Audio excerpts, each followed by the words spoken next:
Boom and salam to you good people. K here with another video from Right Off Chronicles. I hope you have all been well. As you have noticed, my face is not in the video this time, but for the sake of consistency and efficiency, I will use this format in the meantime given the hectic schedule that I have.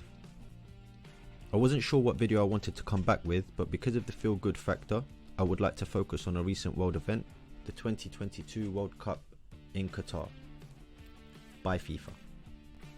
Before we go ahead, don't forget to hit that like and subscribe button and get involved in the comments below, and a share would be outstanding, or you will get 7 years of bad luck. Without further ado, this is my take on the Qatar 2022 World Cup. Pew pew pew! So this World Cup started off with much controversy from the Western media regarding the human rights of workers that helped build the infrastructure for this World Cup.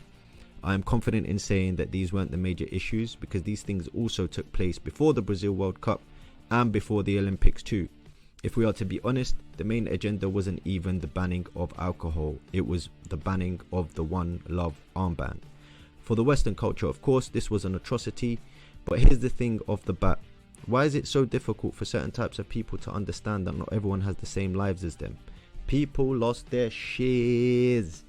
If you don't want the World Cup to be hosted in an Arab Muslim country, don't take their bloody money.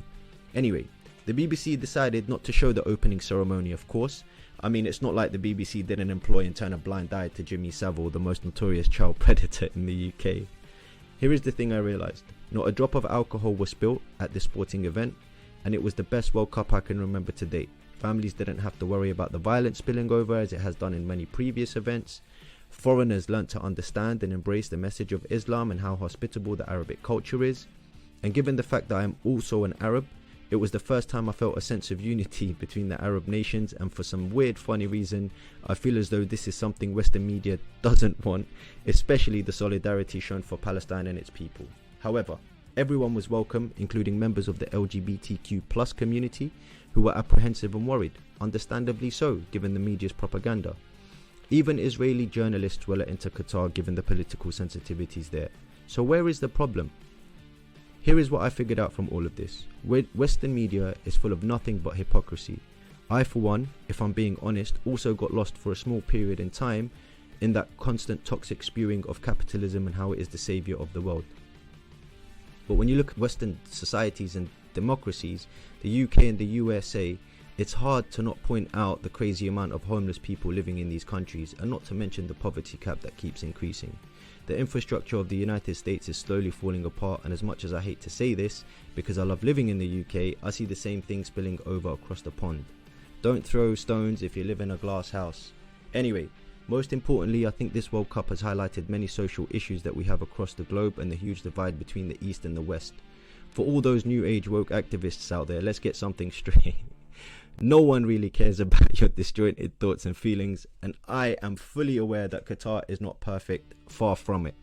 But given the fact that they are a young country in the grand scheme of things, they seem to be on the right trajectory. Can we say the same thing about the United States of America? Since their independence almost 250 years ago, their social, economic, health and education systems are an absolute joke, yet there is no hope in sight that this will improve anytime soon. I was taught this growing up, and this has nothing to do with culture, just ethics. When you go into another person's home, you go in with the utmost respect. I'm sure if I walked into anyone's home with dirt on my shoes and raided their fridge and changed the rules of their house, I won't be in there for very long. I'll be lucky to get out alive in most cases. This is the same thing when you visit other countries. Have the decency to understand that there are rules they live by and respect them. What happened to being open-minded and tolerant? Or is this just an agenda when it suits you? Sometimes rules and limits are good for discipline, it's not always oppressive. Otherwise, everywhere we go, people will be identifying as cats and wolves and all the weird crap of that sort that's out there.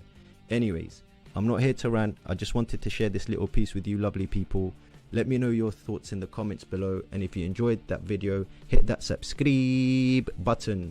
Until next time, I'm Kay, peace and love to all, look after yourselves and each other, salam and boom, I'm out of here.